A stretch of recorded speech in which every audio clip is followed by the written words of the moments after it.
I think all our society is run by insane people for insane objectives. You know, and I think that's what I sussed when I was 16 and 12 way down the line, but I expressed it differently all through my life. It's the same thing I'm expressing all the time, but now I can put it into that sentence that I think we're being run by maniacs for maniacal ends, you know. If anybody can put on paper what our government and the American government, etc., and the Russian, Chinese, what they are actually trying to do, you know, and what they think they're doing, I'd be very pleased to know what they think they're doing. I think they're all insane, you know, but I'm liable to be put away as insane for expressing that, you know, that's all.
My name's Paul. My name's Andy. And this is our Unpenned Show on Tuesday the 7th of October 2014.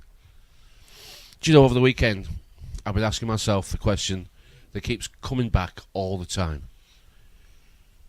Are we going to keep doing these shows on Tuesdays? And I know the answer has got to be yes. Because when we did say we're going to have a break, and the reasons we've spoke about before, because we weren't doing our own show, we were being led a little bit by, we know who's listening, so we'll try and get them to enjoy it a little bit more. Yeah. And all of a sudden we were changing the show into something that was entertaining. Yes. And we didn't want to do that. No. And when you told me why, you said, I've had enough for a little while, you were doing me a favour by not telling me the whole truth. Good. You were though, weren't you?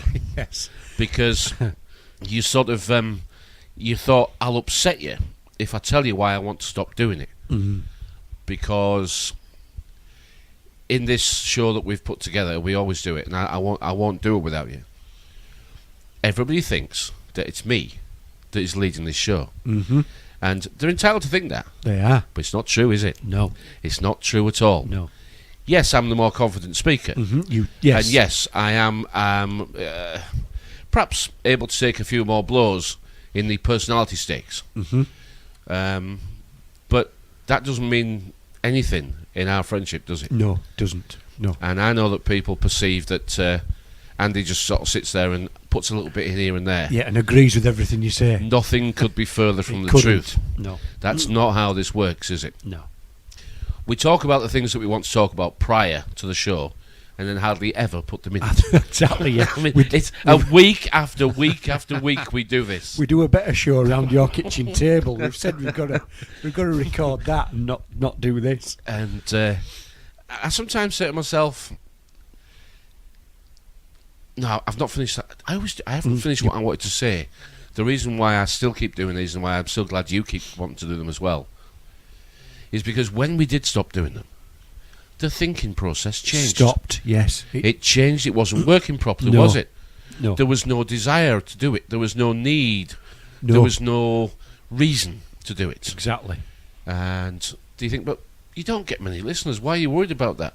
No, we're not worried about the listeners. No, we never we're have not. been. No. We couldn't care less about subscribers or numbers. That's for people who need recognition. We know we do this. The pressure of the microphones, live record, no notes, and we stick it on YouTube to see what you guys think. It is quite simply, are we getting what we want to say out to other people? We've talked about passing on all the time, And you and I now are approaching the big 5-0. Yep. I'm going to get there before you. But you're not far behind me. Not far behind, no. I'm not very far at all. And your life changes over 40. And you never know this is true until it happens to you. Mm-hmm. And I hope it does happen to everybody who is approaching 40 or over 40 or can't really pick up what they're saying, what do they mean. I hope it does happen. And the magic number is usually about 46. Mm-hmm. For some people it's 43, 45. The average is 46, and for some people 47, 8, 9. And for others, it never happens. Never happens. Never happens at all. No. And this is where you realise that it's autumn now. Mm-hmm. We've had our fun in the sun. Yeah. And now it's autumn. You've got to start stocking up. And you stock up on things that you need. And what the things that you need is what you've shared of value. And stocks and shares, we've been trading stocks and shares a long time before the modern day stock markets. Yeah. Everything that's grown up around us is only ever organically what we were doing anyway. We were stocking and sharing well before then. Mm-hmm. The names that they use are obvious because everything is connected. Everything wouldn't work if it wasn't connected. If things aren't connected properly, the lights don't go on, the wheels don't go round, and the answer doesn't come up, does it? No. And that is why around us has been built an Internet of Things, where everything connects to everything else, because that's the only way they know to work it. We've been convinced for a long time now that the world is run by people with evil thoughts and prepared to carry them out, to pursue the agenda of what they want to create, which is peace on their terms, regardless of circumstance or consequence. They will do whatever it takes to achieve peace on their terms, which means they're in charge and everybody else is servants. Servants are what white people have been called a long time. Mm-hmm. It's better than slaves. Yes. But it's no higher. It's no higher nomination, is it? Not really. Even in the old days when, perhaps in some countries the slaves were black slaves, but they had field slaves and house slaves. And then, yes. And those house slaves got to dress differently to the field slaves. Yep. And they also got paid better. And they lived in their master's house, albeit at the top or the bottom. Yeah. But still they lived in the master's house. And got the scraps from the table. And they were okay with that. Yeah. And they also kept the field slaves in line. Yes. They reported back to master. And administered punishment. They did. Mm. These are things that perhaps a lot of people perhaps don't care to connect up properly. But it was black people that sold black people to white people as slaves. Mm-hmm. And white people have kept slaves of white people. For a long, long time. And we just called them servants. Mm-hmm. That's all. We gave them a posher name. Mm-hmm. But still the same. Yeah. What I'm trying to say is that that's made our elite, our controllers, it's made them different to us. Weak. Yes. Weak. People don't see it as weakness. It's but weak. They are weak, yes. They are almost helpless. They are. Because without us, they have no status, no reason for being, No. and no purpose in life. Mm-hmm. Our lives would change dramatically for the better. Yeah. I know. Theirs would change dramatically for the worst. For the worst. Yeah. So they're never going to give up the control. No, you and Laurie did a perfect one of that, didn't you, with Jeeves and Wooster? Right. And you watched those. I didn't watch all of them, but I did see some of them. And Stephen Fry played Jeeves, and Hugh Laurie played the Wooster, a bit of a buffoon. Mm-hmm. And Jeeves always saved the day. You can ask Jeeves on here. You can. You can, yeah. Yeah. 6 years ago, we were, as I say, we were convinced that the people running the show were consumed by evil and prepared to carry out the most horrific of acts to achieve their ends. I don't think that's particularly true. but we're being told it is. And we're being told it is. I must go along with that. That I believe that is true. That I'm thinking of the cabinet. Most people in the cabinet you see on a regular basis, and then we have the backbenchers who are there, who think they're there to try and change things. They've been elected because they're popular with their electorate. But then all they're there for, as far as I see it in my eyes, is to make up the vote. To get something through when it needs whipping through, when it needs a push through, when you get the whips that come out and say you've got to vote for this. Okay. So the machine works very, very well in their favour. Okay, let me go with what I wanted to say. And I've been working it out in my head, and I'm okay with it now. There was a test done. There's been lots of tests done on animals, but the animal tests are really just to see how we'll react. And there's a well-documented test with puppies, and I think it's in the late 50s. And the puppies were divided into 3 different groups. And one group, the first set of puppies, were given endless amounts of attention, were loved enormously, and were always treated very well. The second set of puppies, the complete opposite. They were treated with disdain, indifference. They were ignored. They were pushed away. They were given no love. They were given nothing that a puppy wanted. They were given none of those things. And the third group were given a little bit of love and an awful lot of harshness. They were pushed away one day, and they were loved by the handlers the next. And they were pushed away the next day, and then they were bothered with the handlers the next. And this went on for quite a long time. And the results were as follows. Group number 1, that were loved, regardless, were indifferent to the controllers. They didn't worry about them. They didn't bother with them. They just knew that they were loved, and they just relaxed. Group number 2 didn't bother with the controllers and handlers at all, because they knew they weren't loved. So they got along with themselves and didn't care about the controllers and handlers. But the third group never stopped trying to get the handlers to love them. Even though they didn't know whether they're going to be in favour today or whether they're going to be in trouble today, they tried the hardest to achieve and get the handlers' attention. And I wonder, is that a microcosm of why we've got what we've got? Is it? Are we being led to believe that there's an awful dark side that wants to hate us and hurt us, but they portray a loving side that wouldn't do anything of the sort? Is that not how we're being controlled? And is that not the both sides that do exist? Yeah. Is there not an element, a small element of evil that really doesn't give a bugger about us, and the others that would and do, as long as they're okay first? And isn't that what we do anyway? You can't help others till you fix your own problems, can you? No.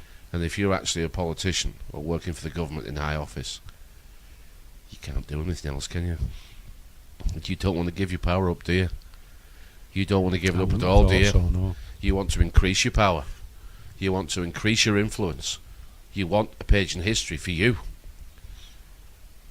Well, these people at the bottom that keep giving you the right to govern, that's the right to rule. That's the right to do whatever you want, because they've said you can. Cruel to be kind, might is right. Yeah? Yeah. These sayings live in our language. They do. The conclusion to what I'm saying is that no one's coming to save us. No one's coming. They're not coming. They're not coming. I do believe that you have to be over 40 years old and you have to have had some life experience to actually understand this in its bigger picture. And my Facebook page confirms that all the time, that a lot of younger people are halfway getting involved. But only halfway involved. They're still perhaps living at home or living with help. They're not grown up yet. And even though they copy and paste and pretend it's them, it's not. There used to be a pride, didn't there, that you get through your entire life, and you've quoted it before. You've said, I won't ask him for anything again. There was a pride that was born into us that we've never claimed benefits. We've never needed their help. That's disappearing fast now, isn't it? Those that are listening to us might say, well, you stupid gits, you might as well claim what's rightfully yours. But that's not true, is it? No. Because every money the government give out, they've stolen it off somebody else who's working. So even though a lot of people sleep well at night saying, well, it's mine anyway, I've paid taxes. My mum paid taxes, my dad paid taxes, that's mine. It's not true, is it? It's not true. No. These are the same people who don't understand the money system. And when the Conservatives, or the condemns as we call them, when they took the reins this time around, the UK national debt was £997 billion. By the end of their reign, it's going to be 1.5 trillion. And we've been paying the debt back since they started. These are maths that 5-year-olds can understand, and adults somehow can't quite get it. They can't quite get it. This is a money system that is so simple that economists are either lying to you all day, or they're too bloody stupid as well. The UK unfunded liabilities are well past the 5 trillion mark. The declared national debt is 1.4, whatever it is, trillion pounds. This is a liability on those that still work and pay taxes. Yeah. In excess of 6 trillion pounds. That is 500% of our gross domestic product. That is every penny and pound spent on services and goods in the UK in a year, times 5. Which is giving Japan a good run for its money. The UK is the most indebted nation in the Western world. No, it's not. It's America. No, it's not. No. We're certainly the most indebted nation in Europe. Let's not vie for the number 1. But I think we're definitely having a bash at it.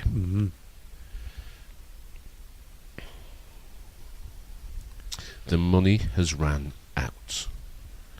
You knew the real money had run out when the debt-based system came in. And big business, they understood a long time before we did that the real money in this country has now disappeared. Now we have to take infrastructure. Now we need to take real things. Yes. Because the real value has gone out of the money. So we need to find real estate. Before, money had value in and of itself, and a long time ago it could be exchanged for metals. The real money. The gold and the rule. The silver and the banking. And the copper and the peasants. So, they realised a long time ago that actual physical positive growth in the money system was over. Mainly because they'd stolen it all. Okay, they'd actually taken the positive growth. Job done. Exactly. They'd taken it, and we're going back in the 50s here. Yes. When they knew that the job was done, because they'd taken over the money. They'd taken the real money and managed to, all the money that was going to be earned by us in the future would be by virtue of government issuance and the fact that everything we wanted we couldn't afford anymore. It would be debt. And if it wasn't debt, it would be reclaimed by tax.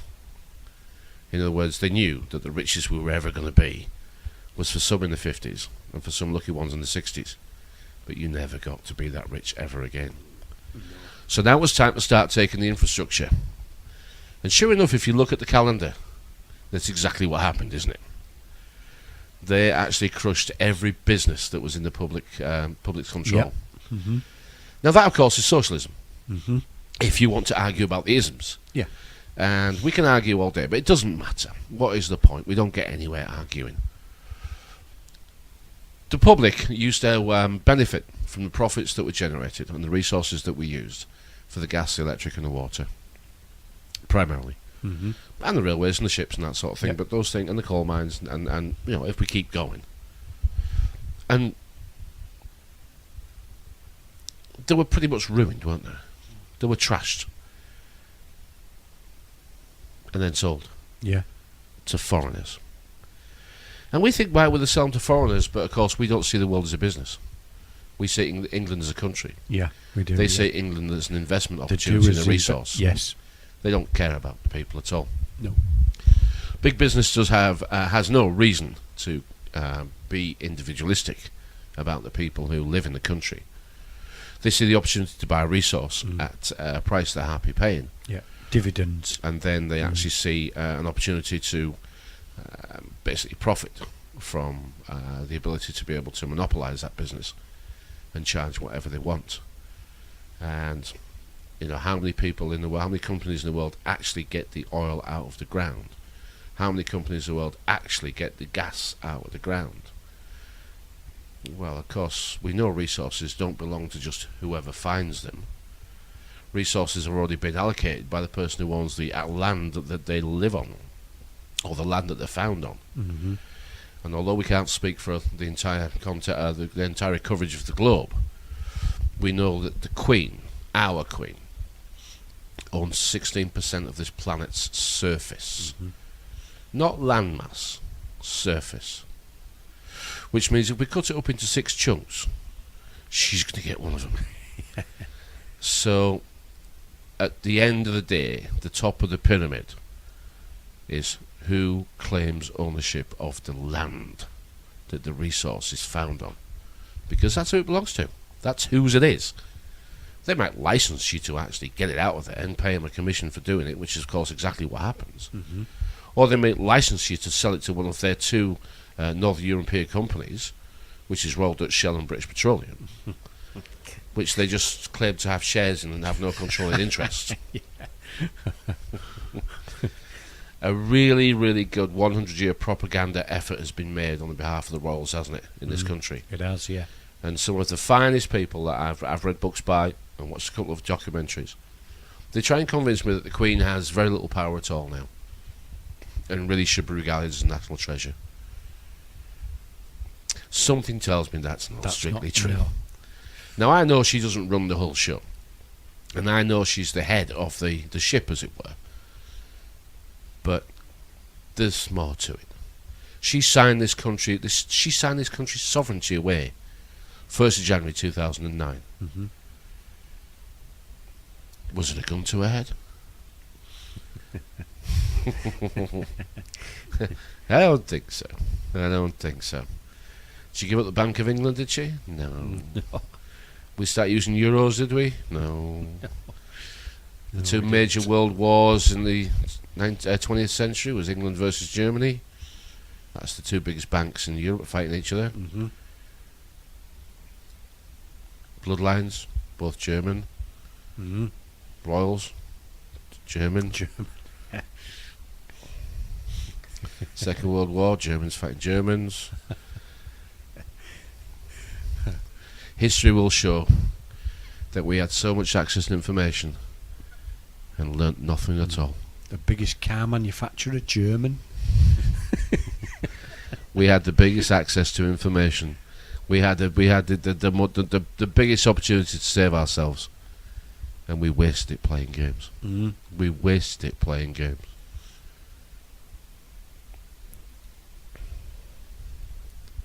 We're going to amuse ourselves to death.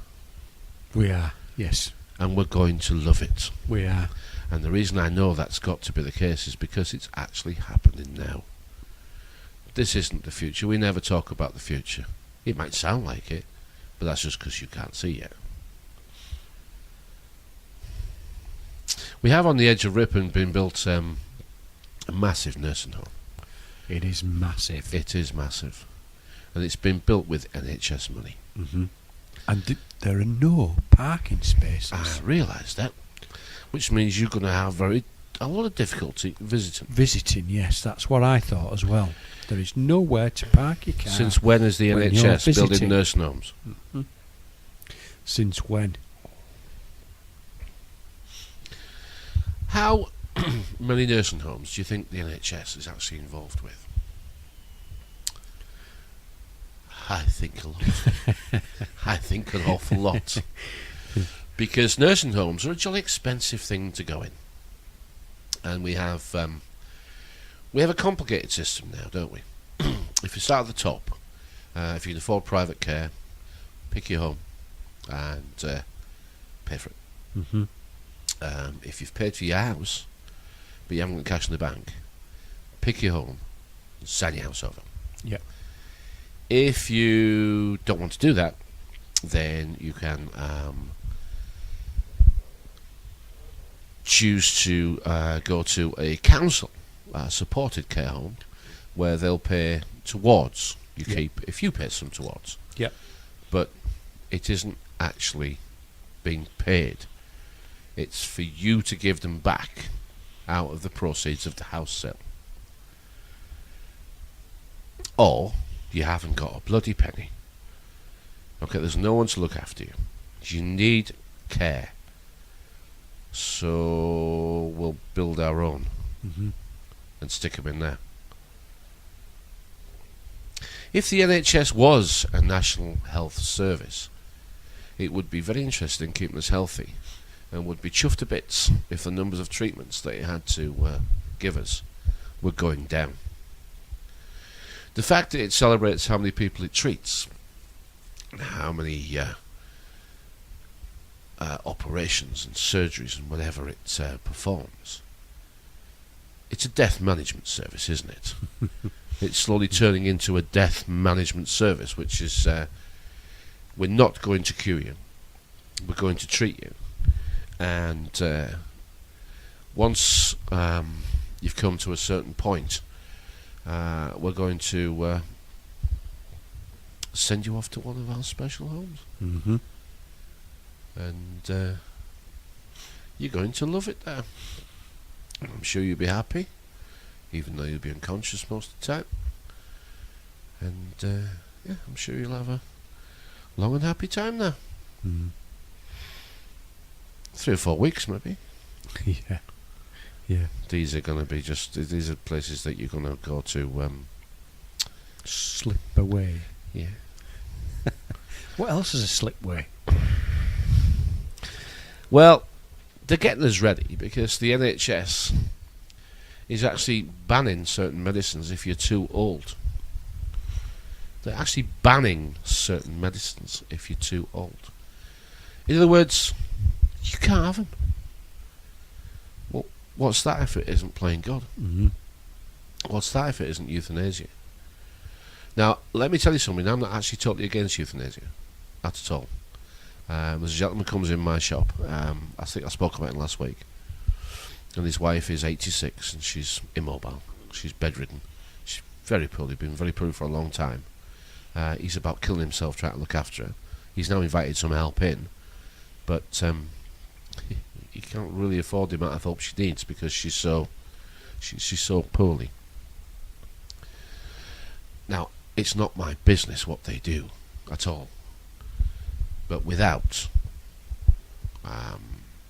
today's modern keep them alive at all costs, yours mainly, she wouldn't be here.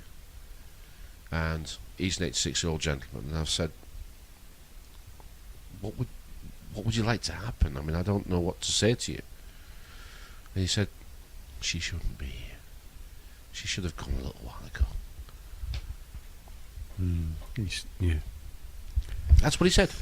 Yeah. She should have gone a little while ago, he said, really. He said, she's hanging on. He said, I think she's hanging on for me. He said, and I don't want her to. He said, because, you know, there's nothing to hang on for. She should have gone a long time ago. Mm-hmm. And I know when my mum went, she was considerably younger, and we can. I'm not even going to mention about how she got to where she got to. But on the day she died, she'd had enough. Mm. She'd had enough. She'd had enough. She doesn't want to fight no more. Mm-hmm. And the hospital did. You know, when we came in that morning, and they said that your mum's been very poorly overnight, and we're quite concerned. We really think that she's not probably going to make it through today. They were right. Mm-hmm. We should have the discussion of why we're that poorly, how we got there. I'm going to say, yeah. You know, you can discuss the result of what it is that you've looked at, but you'll never know why the result is the result until you've looked at how the result became the result. Mm-hmm. You know, this is a denial of service by the NHS some considerable time ago. Mm-hmm. Plus, we're actually allowed to buy things and kill ourselves and be taxed along the way, aren't we? Yes, I'm going to say they tax those kind of things. Yeah, they do, yeah. You know, it's that they'll make it addictive as possible. Mm-hmm. Alcohol, cigarettes, drugs, whatever it is. Yeah. We'll make them as addictive as possible, Mm-hmm. and then actually demonise you for being hooked. Yeah. Junk food, you can have as much as that as you like. Yeah, it's no problem at all. In No, fact, no problem. if you look at the forecasts of which food is going to be cheapest in the years to come, Mm-hmm. McDonald's is going to be the cheapest thing we can possibly buy. Yep. That was a crazy forecast that I don't believe is true, but the fact that it was in newspapers and being printed tells you that I don't think McDonald's is really food. I don't think Subway is really food. No, I drove past a McDonald's today and it had a chicken meal or something like that, and it was a burger and chips for £1.09.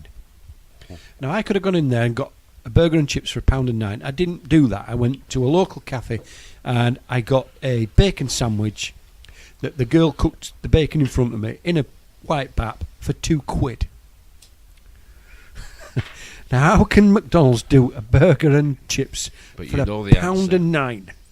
And it's £2 for just for one bacon sandwich. It had 2 slices of bacon in it and a bun. But you know the answer to that if you just take a moment. It's the same reason why they can make a loaf of bread in the supermarket cheaper than you can make it at home. Make it at home, yes. This doesn't make sense until you look a little closer. It is not possible for a bread company to make a loaf of bread cheaper than you should be able to buy the ingredients, Mm-hmm. because the one thing you don't include in your costs is labour. It's labour, yeah. Right. And the second thing you don't include in your costs is the cost of delivery. Mm-hmm. Okay, there is an element of what that actually costs to get from where it was made to on the shelf. Mm-hmm. And you're not actually having to factor in the profit for the supermarket. Mm-hmm. So we're talking about the labour cost for the baker, we're talking about the transport cost for the supermarket, and then we're talking about the profit margin that the supermarket intends to make. Mm-hmm. You know, those 3 costs you can eliminate out of your price, and you still can't make it cheaper, can you? No. And then we find out that the European Union and the governments have been subsidising wheat farmers for a long time. Mm-hmm. They've been subsidising the baking industry. They've been making sure that we can afford bread no matter what. Mm-hmm. From the goodness of their hearts. Well, that might have been true at one time, but I don't think it's true now, do you? No.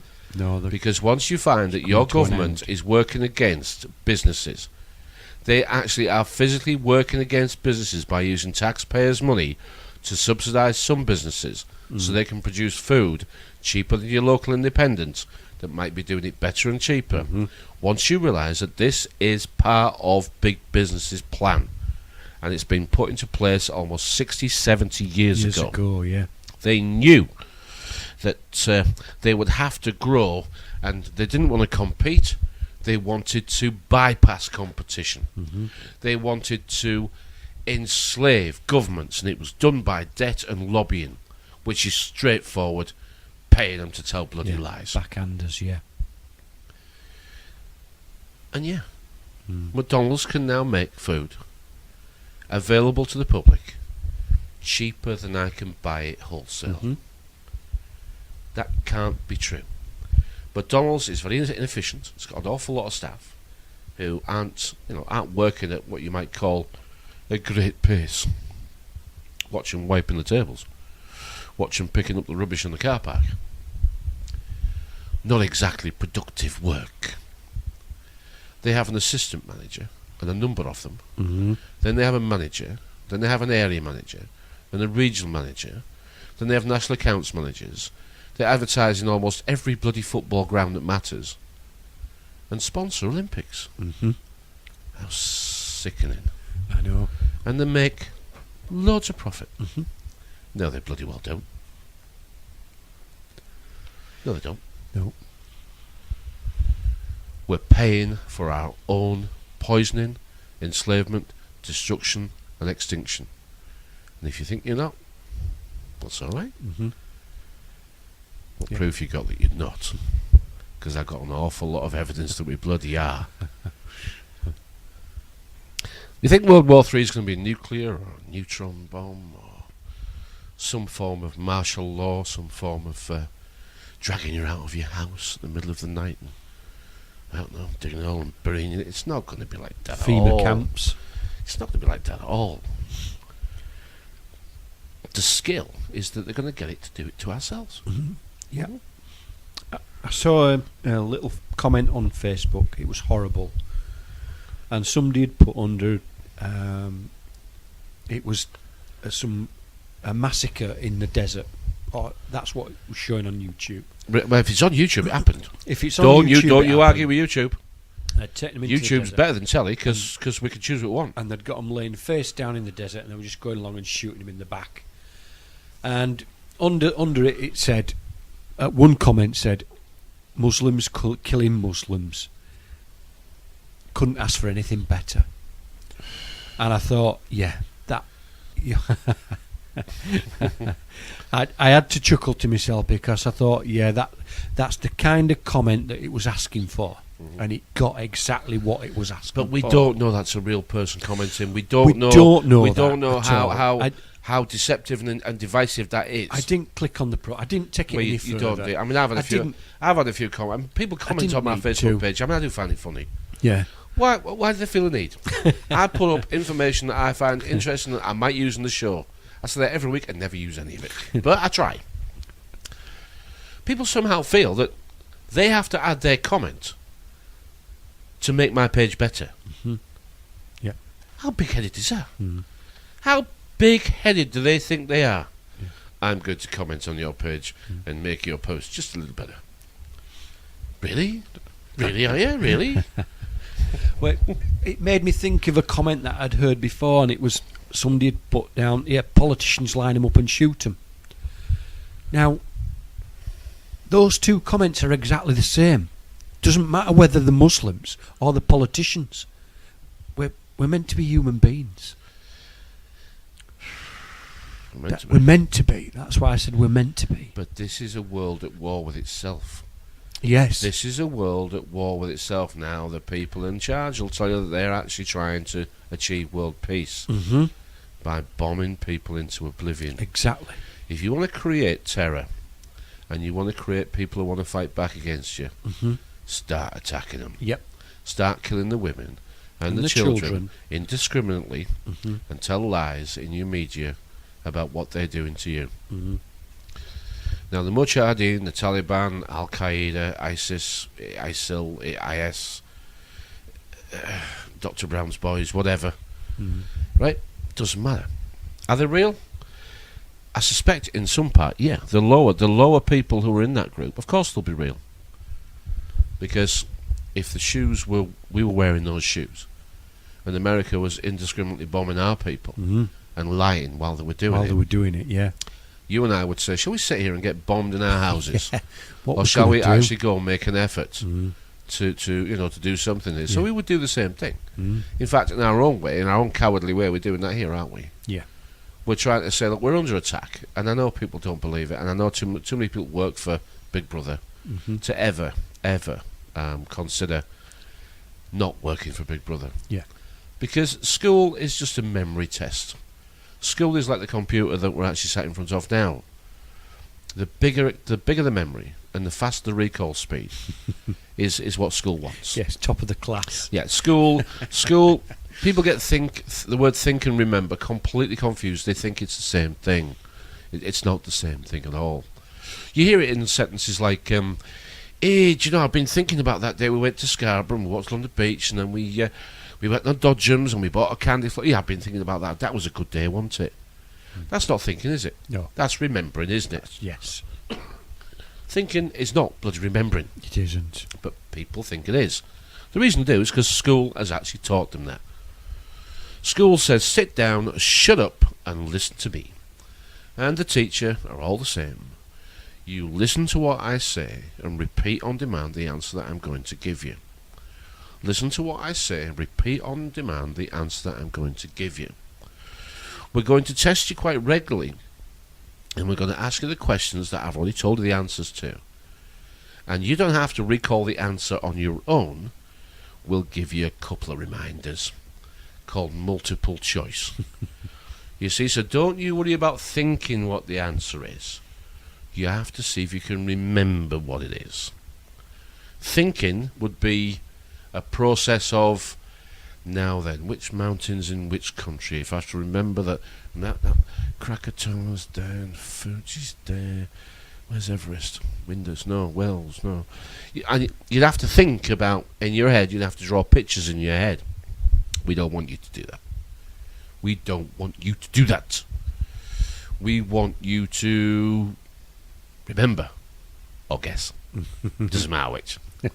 Remember or guess. Because through this method of examination, because you've been examined by the system to see what's been produced for us to benefit from. And the better you are at remembering what we've told you, the more precise and accurate you are. We want you. We want you. Because you believe. You believe in the system. We started with Mr. Lennon. And he says, I think he says in the clip, it's an insane world run by maniacs. But also in the clip is, he knew there was something wrong with the world at around about 12. But it came out in different ways. Rebel and aggression and violence and turning away from all the things that school offered.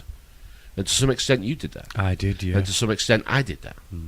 Because we recognised that school, after it had taught us to read and write and add up, that's all we needed. That's all I needed it for. And when we were sat in geography and chemistry and biology and humanities and social studies and religious education, we thought, I want to be doing something else. General studies. I want to learn something that I need, yeah. And you knew that you weren't learning anything you needed in the real world. Nope. You even knew then, but you couldn't put it into words because you were a kid. But you were bored and you were frustrated. And the best thing is you couldn't remember any of it because you had 7 different lessons a day. So when you went home and said to your mum and dad, how's it been at school today? All right. What have you done? Nothing. It's true, isn't it? It is, It's true. Remember my little sister, the first time she came home from primary school, and she said, we've been writing today. And Mummy said, go on, show me, what have you been writing? And we got the spidery, squiggly stuff. And my mother said, so what's it say? She said, I don't know, we haven't learned to read yet. She's about 4. But I don't know, we haven't learned to read yet. So it is just a memory test, and school is turning out people that just have nothing else.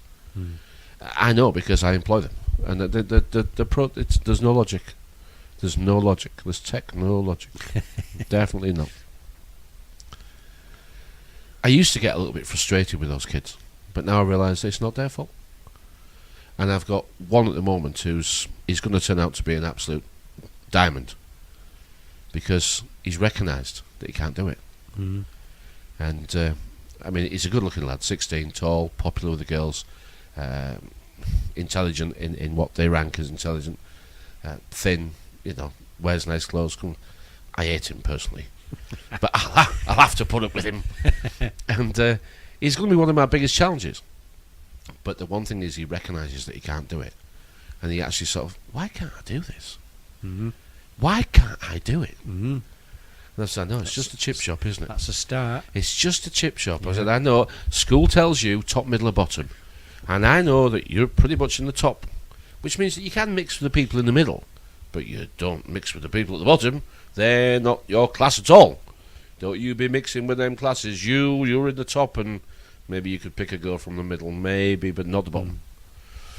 And I said to him, I hope throughout your entire life, because he wants to be an architect. He's not really got any idea of what an architect is, but he wants to be an architect. So we'll see how that works out over his lifetime. Good luck to him on that. And I've said to him, I want you to be successful. I want you to have more than me. I want you to be more than me. Of course I do. Why wouldn't I want that? And I want you to still buy fish and chips once a week or once a fortnight or whenever it suits you.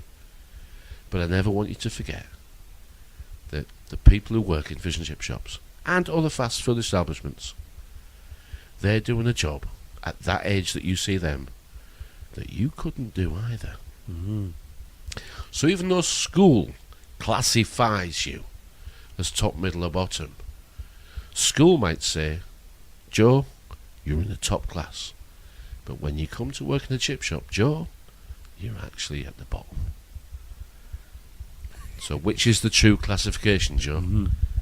Is it school's classification or is it the real world classification?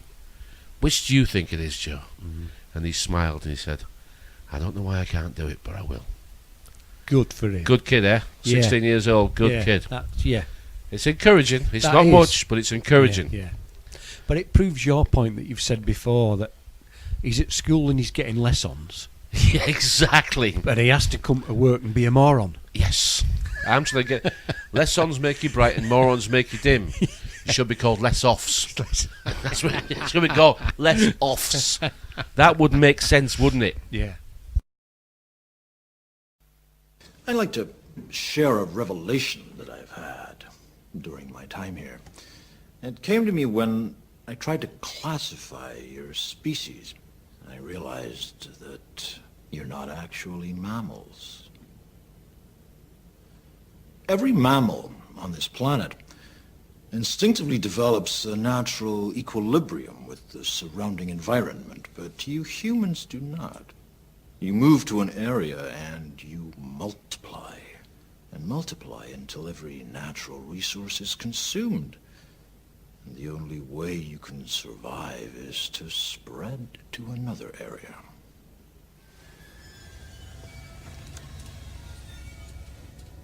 There is another organism on this planet that follows the same pattern.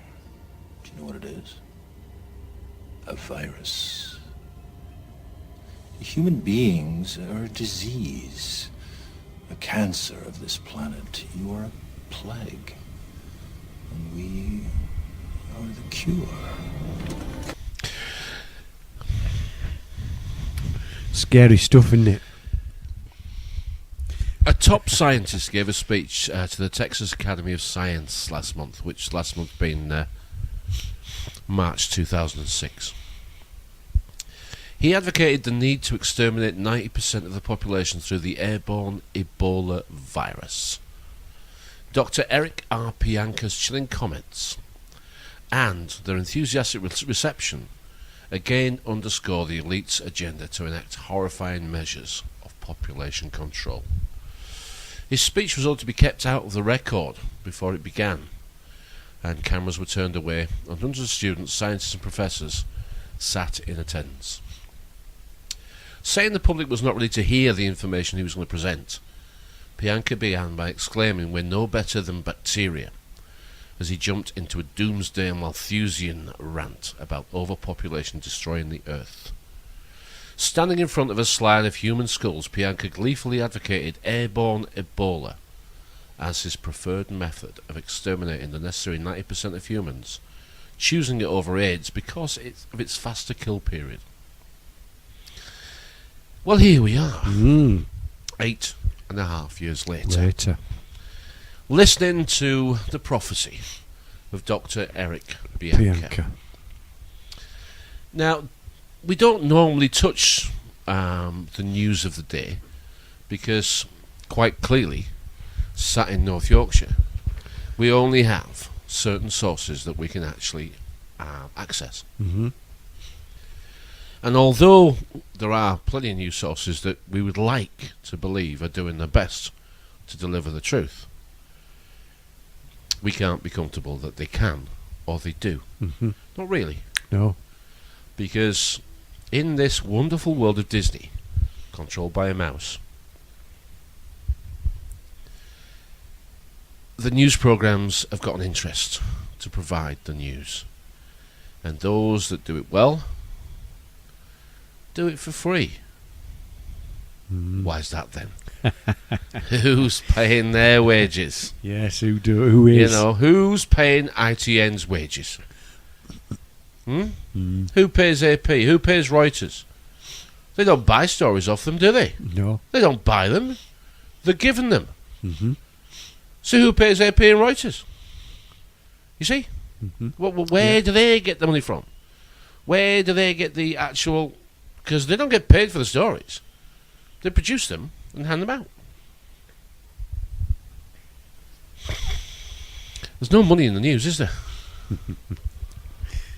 Except for those that make it. Exactly. Yeah.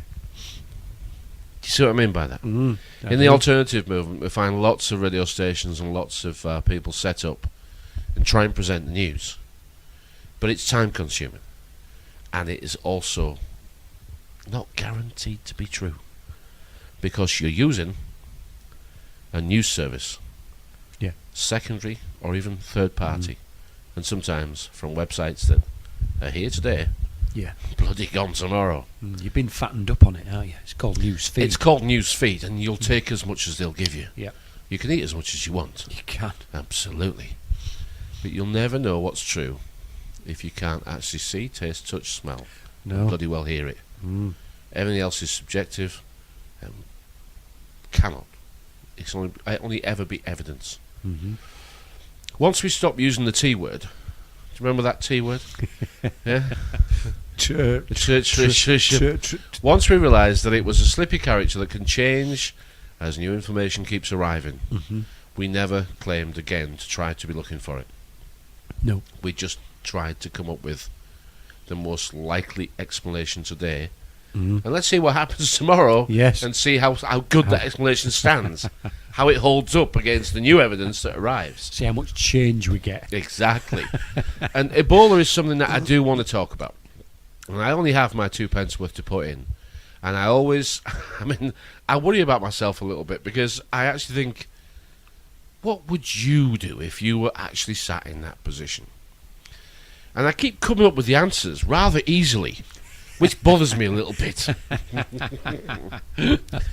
Because you have to just put the Ebola just to one side for a moment and look at what we have already. Because you can't study the Ebola news on its own. You have to look at the news itself. And first of all, the main news providers are not getting paid by those that they provide it to. In other words, they're providing it for free. Yes. So somebody's benefiting, but it's not in the way that a business model should work. AP and Reuters should sell the news, but they don't. They give it. So we have to understand that it's all been given to us for a reason. And we have to look at our lives a little closer and realise that everything that we see and everything we hear is a seesaw system. We see it and say it. When we see it, it's what we call our present. It's not the present, but it's what we found out now. So that makes us feel that that's now. But it's not now, because it's already happened. If you prick your finger today, that was the present. That was something that happened to you. That became real. That everything else is secondary to your experience. I think I said 3 or 4 weeks ago about remind me to say it one about how it could be Christmas every day.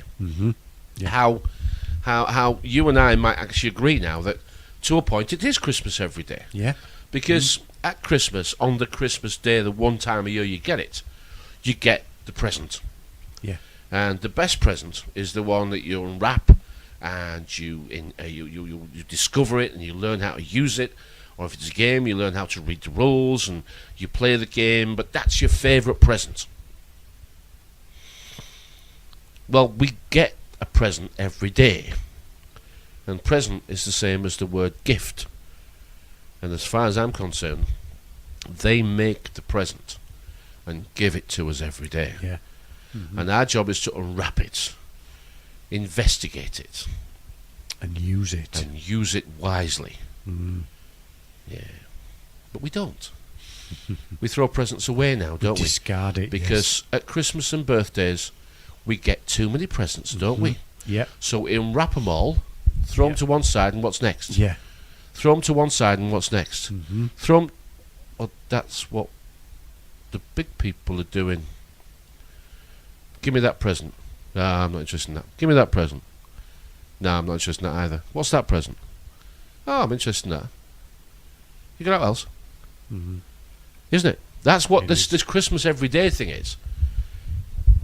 That's what's going on here. Yeah. That we want. Mm-hmm. And the presents keep coming in the form of information. Yeah. Well, we just keep wanting more and more and more. Mm-hmm.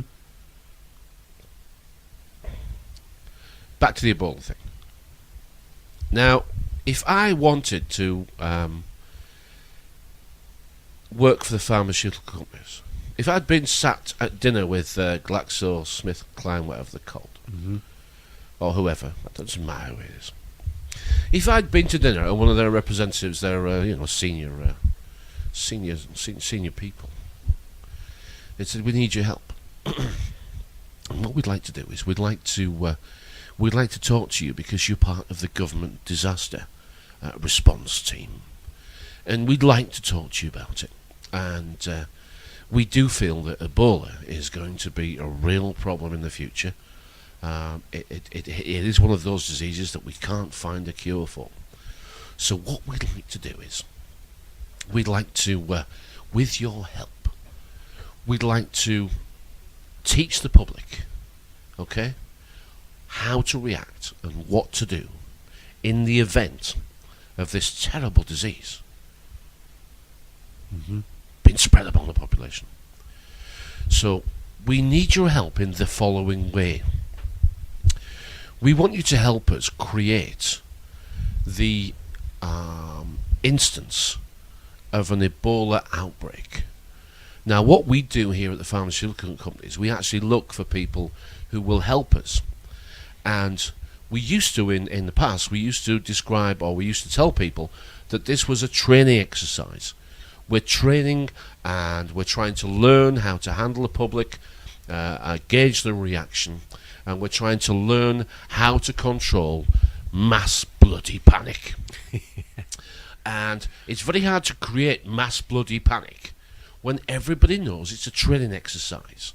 So what we'd like to do is, with the government disaster response team's help, we're going to actually pay an actor, and we're going to pay them to go through the process and build the storyline of they have Ebola, and we'll go through the whole procedure of going to hospital. And what we've done is we've created an illness that does actually mimic the symptoms of Ebola.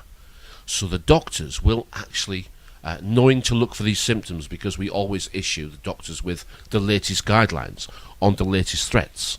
So all doctors in the country will have been issued with the latest guidelines on the latest threats. And what we'll do is we've put a virus into the actor to mimic, okay, the very symptoms that the doctors have been told to look out for. This actor knows that they're just an actor, but they're helping us prepare for what might happen if this actually really happened. Now, before, we used to use Hollywood and that sort of thing, and making things like we do now, like the strain, infected. We used to try and train the public that way, but of course the public just see that as entertainment and pretend. We need to perhaps let them know now that it's much more important than just watching a movie. We need to actually teach them and train them that this is serious stuff. So we're going to create a number of cases around the world to actually help to protect the public. And the government disaster response team representative says, right, okay, what help do you need from me? Well, I actually need you to provide the necessary military to control the panic that may well be created. Now, we're not going to push it that far. We're not going to get them to the point of emptying the supermarkets, barricading their houses, and never coming out again for a month. But what we need to do is, the whole reason that we're doing this is to prepare the public for what we think is a definite threat. And in return for us doing all this work and helping you look jolly good at your job, we will actually achieve a high level of vaccination against this outbreak. You know, the people don't want vaccinated against something that they don't think is going to affect them. So when we show them that it could affect them in real life, then they'll actually take the vaccination, and like we do in other countries, we'll be able to eradicate that disease and that threat. Because antibiotics, which shouldn't be used for a virus anyway, are losing their potency, and we need to actually remove the possibility that diseases that we thought we cured and cleared come back and create further problems. Would you buy that? I certainly would. You bloody would, wouldn't you? Yes. Well sold me. And it's funny you should mention there that I just wrote down, just as you were going through that, I wrote down the strain. And I thought, link that with a topical Sky programme, a series, and who owns Sky? And I wrote down Murdoch. Yep. And I've wrote it M-U-R. Oh, D-O-S. sorry, M-E-R. I've wrote it Mur. C-Doc, as yeah. in C-Doc. C-Doc, yes. And I've wrote above Murdoch, see doctor. Exactly.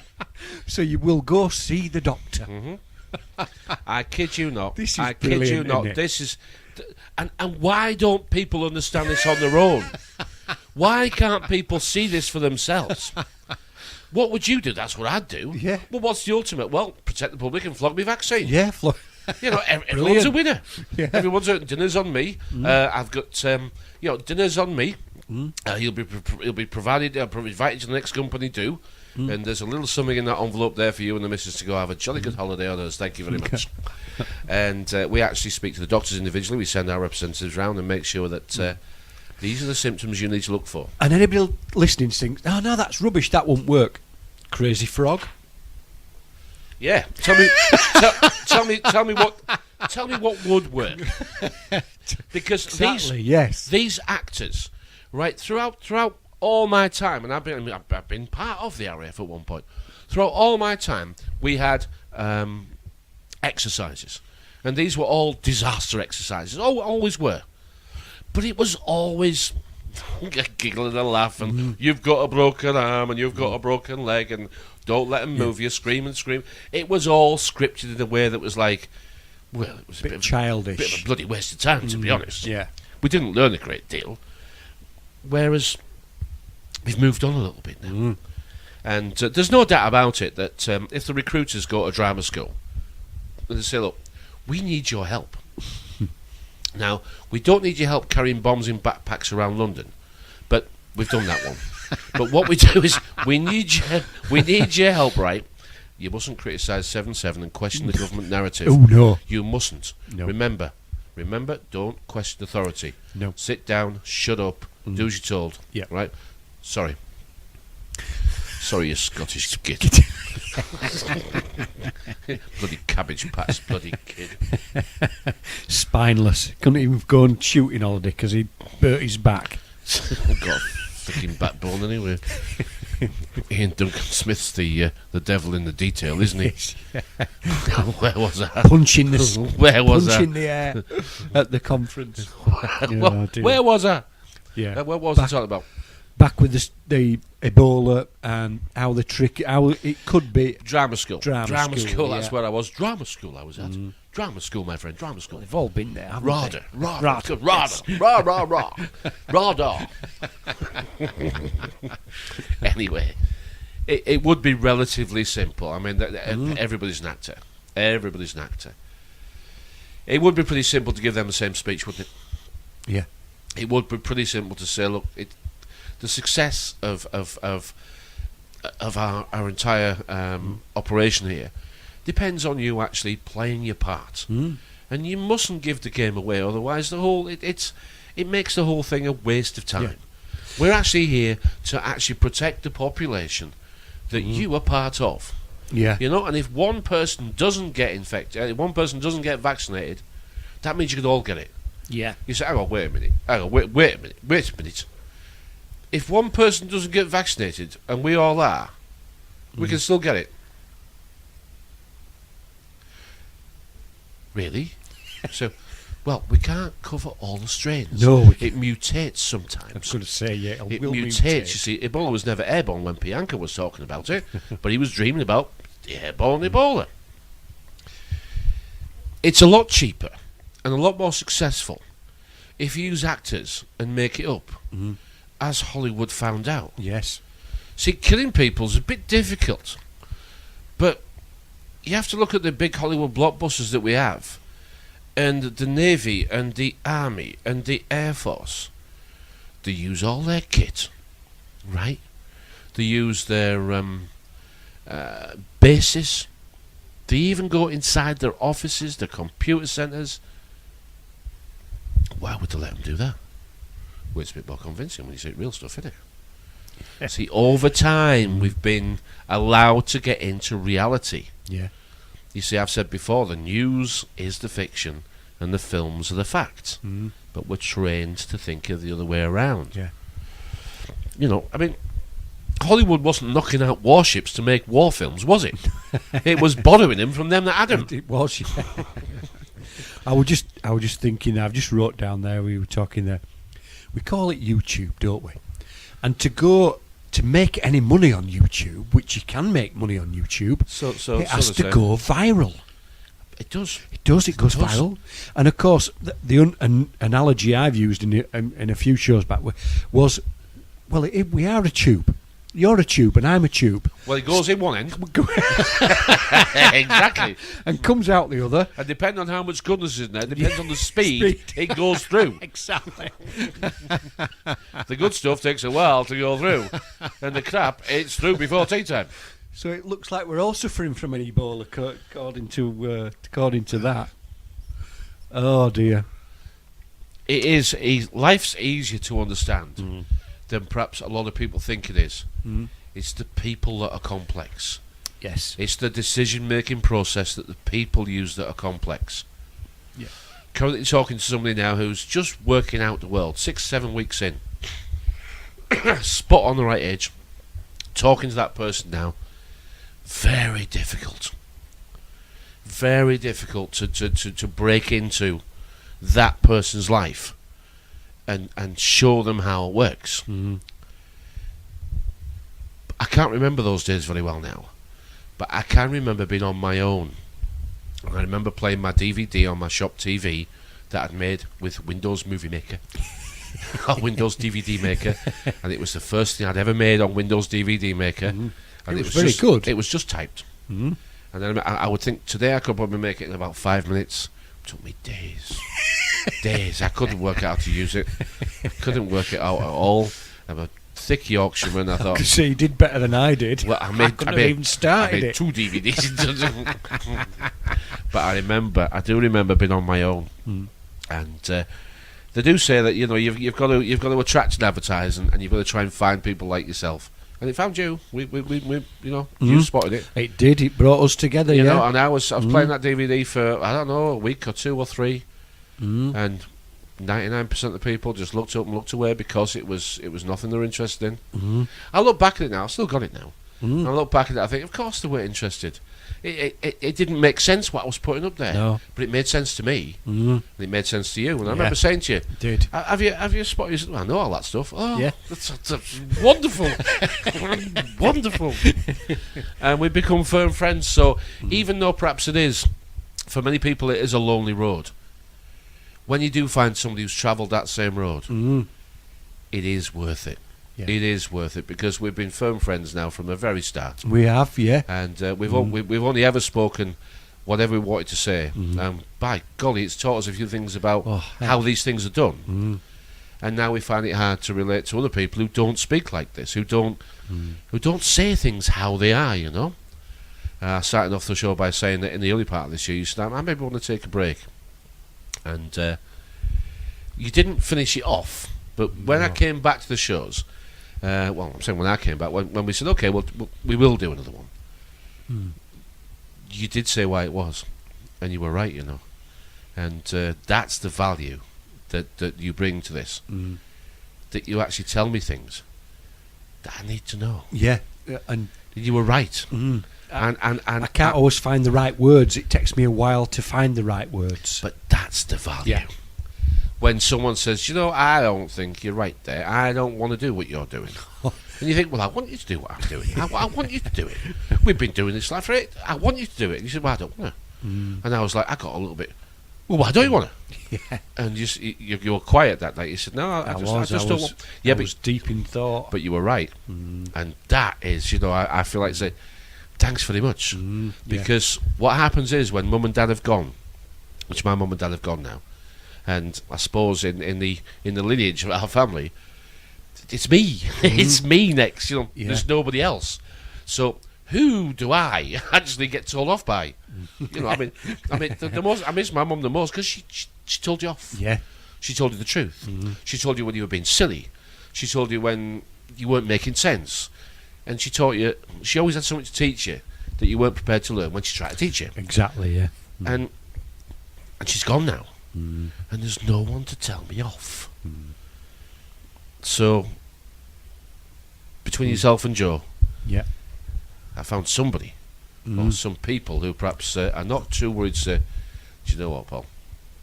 I don't think you got that exactly right. Because there is an element of Thatcherism here, isn't there? And if people keep saying, do you know you're right, do you know you're right, do you know you're right, you end up stop asking opinions and just think you're bloody right on everything. You just think, I'm right on everything. Yeah. I appear to have this gift of knowing everything. Well, that's rubbish. Yeah. That's rubbish. We came away from that one a while ago. That's one thing that it has taught me. Stop and check yourself. Stop and have a think. Even if it only takes, 3 or 4 days, 3 or 4 weeks, you've got to stop and check. Isn't it actually... Have you not found that if you don't have the answer you need just right now, shut up. Yes. It'll come. It will. It does come. It does. It works itself out. And in the early days, I said, the world started showing me things. No, it hasn't. You've started seeing things. It's always been there. And hearing. Yes. Yeah. Yeah, people don't listen. They hear, but they don't listen. Or they listen, but they don't hear. Whichever one you want to go with. Yeah. But you don't get it all. No. You can't unknow this stuff. So it's silly to even speak about. God almighty. And it's not pretty, is it? No. Because every revolution takes you a little bit deeper. It does, yeah. But eventually you're not drowning. No. You're actually deep sea diving. You are. You're well, going back to what we were saying last week, it's a spiral. Whether it's an upward spiral or a downward spiral, you choose. Depends how you feel today. It does. Depends how the temperature is. Yeah. It's cooler down there, it's warmer up there. And you can take it anywhere you want. You can, can't you? You can. And growing's not just for spring and summer, is it? No. Growing's for your entire lifetime. And it is the light that actually does the growing. It is. It is growing to the light. Yeah. So, yeah. Maybe every day there are 4 seasons in one day. Maybe it is spring out of bed. Maybe it is summer during the afternoon. Maybe it's autumn for tea time. And maybe it is winter at night time. And maybe we've got an opportunity to grow every single day. Yeah. Maybe that's growing up. Yes. Maybe that's living. Growing, yes, and the word up covers a lot of things, doesn't it? Just, yeah. Yeah. Not just your size. It isn't just your size, no. We're just 2 daft Yorkshiremen from Ripon, aren't we? I think so. We don't really know anything, do we? Wattle. I was doing the word wattle the other day. Wattle? Wattle fitters. It's like my pussycat. What's my pussycat called? Duster. Duster. Duster. Yeah. Duster. Duster wants a bit. Duster wants some water, or Duster wants some food. I can tell people in my chip shop that the reason why large fish have had to go up in price is because they swim faster than small ones and they're harder to catch. And people now believe this. People do believe this stuff. They do. Oh, the irony of a fish and chip shop. One of the first radio stuff we ever did, the first radio recording we ever did, was about 3.5 years ago now. The hidden meaning of words. It's on our YouTube channel. Yeah. And although it's not hitting the 30, 40, 50,000 view mark, a few people are finding it. It's helping. We're well past 3,500 whatever it is views. I can't remember. Yeah. If you're interested in the word game and the reason why we say what we say, and the reason why, money does have the, it is represented by the water analogy. Go back and look on the YouTube channel. Just type in the hidden meaning of words, and you'll get it. Because it's how you and I started.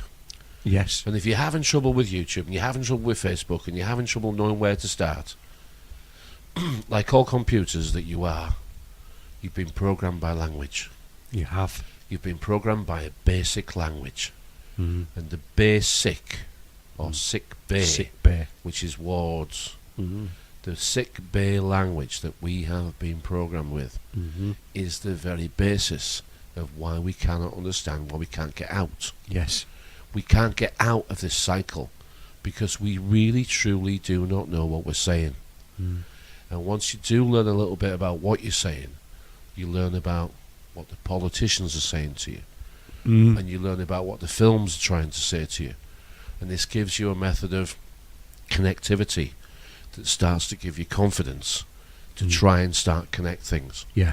And we use the word connected, but we can use the word build, and you build a better computer inside your head. The tree of knowledge is your brain, nothing more. And how you light the lights and how you climb the stairs is up to you. Cheers. It all sounds wonderful, esoteric, old-fashioned, can't be bothered analogies. It's not true. Not true. The language has been built. Remember, the picture always starts as a negative, and it's taken into the dark room, and through a process of liquids, been submerged in liquids, the picture starts to emerge. Develops. It develops slowly, Yeah. but it's only fully developed, and it only has shape and form in the light. And there's black and white, but if you're rich, you'll get the colour version.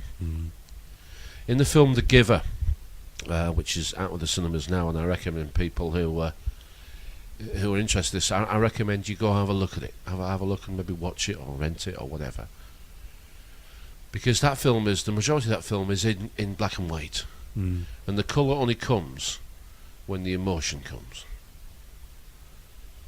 You know, the feelings, the proper feelings. The proper feelings. The proper feelings. Now, we've spoke about that a week or two or three in a row now.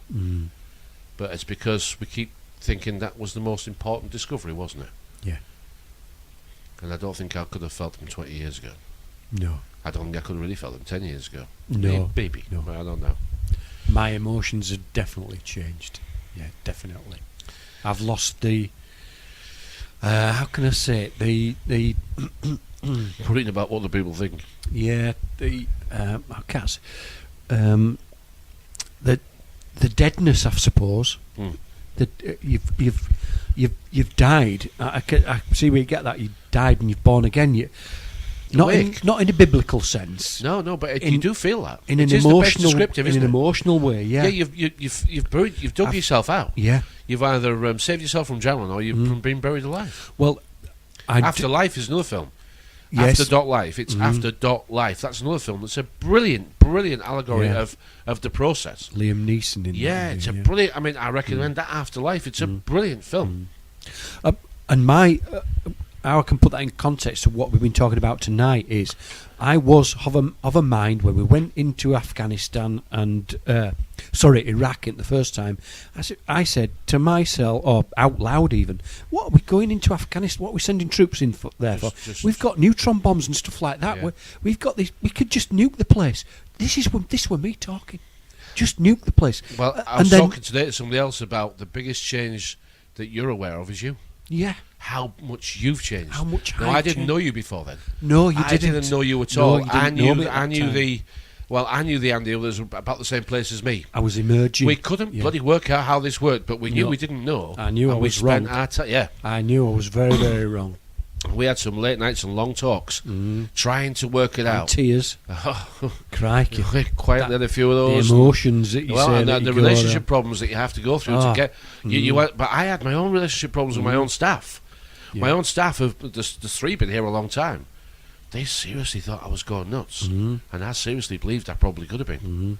Yeah. Yeah, I really did. It does, and then from tonight, go into that decoding messages that are put up there. I don't know who put them up on Facebook about killing politicians and killing Muslims and us lining politicians up. The two don't go together now. No. That's how I've changed. That's how I've grown. I've grown to the light, and you do grow to the light. But You realise that killing people is never good. It's never been the way forward, and it never will be. Not for us. Which is why we can't get forward. Exactly. Our lives have been based on different wars, but still war. Still war. Yeah. We've fought with everybody because Yeah. our ever decreasing resource that we need is what we fight over. Nearly all fights about money and power in our own little lives, They are the same. and in the bigger lives as well. Yeah. We link it together the best we can, We do. and it's not very good, but that's why we don't charge you for it. Yes. Thanks for listening, everybody. Cheers. Until next week, thank you.